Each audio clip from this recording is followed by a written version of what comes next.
Hello guys, మనకి test cricket అనగానే చాలా సప్పగా సాగుతూ ఉండేది కదా.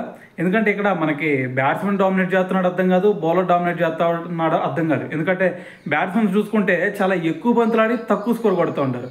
ఇటువైపు బౌలర్స్ చూసుకుంటే చాలా ఎక్కువ బంతులు వేసి తక్కువ వికెట్ తీస్తూ ఉంటారు. సో దీంట్లో ఎవరు డామినేట్ చేస్తున్నారు అనేది కూడా అర్థం చేసుకోవడం కష్టం.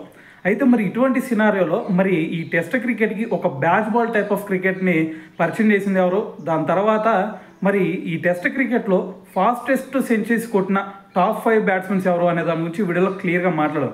అయితే ఈ లిస్ట్లో కనుక ఫస్ట్ చూసుకుంటే మనకి బ్రెండన్ మెక్కలం. సో అతను చూసుకుంటే కేవలం 54 బాల్స్లోనే ఆస్ట్రేలియా మీద సెంచరీ కొట్టి ఇప్పటి వరకు ఫాస్టెస్ట్ సెంచరీ కొట్టిన ప్లేయర్గా మరి ఒక రికార్డ్ని అయితే క్రియేట్ చేశాడు.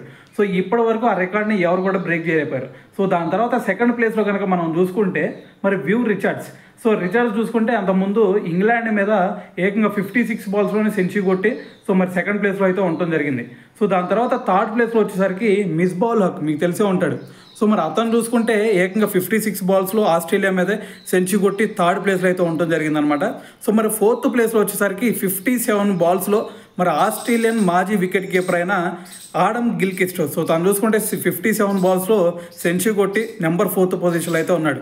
సో దాని తర్వాత 5th పొజిషన్లో వచ్చేసరికి శివనారాయణ్ చంద్రపాల్. సో అతను జిడ్డు బ్యాటింగ్కే బ్రాండ్ అంబాసిడర్ అని చెప్పాలి. సో అతను కూడా మరి ఏకంగా 69 బాల్స్లో సెంచరీ కొట్టి ఒక రికార్డు క్రియేట్ చేశాడు. సో మరి శివనారాయణ చంద్రపాల్ను చూసిన తర్వాత ఎవరు కూడా అతను బ్యాటింగ్ చూసిన తర్వాత మరి ఇతను ఇంత హిట్టింగ్ చేస్తాడా అని ఎవరు కూడా అనుకోరు.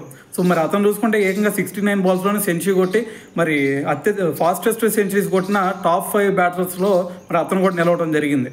సో మరి ఈ ఫాస్టెస్ట్ సెంచరీస్ గురించి మరి మీరేమనుకుంటున్నారు అనేది కింద కామెంట్ చేయండి.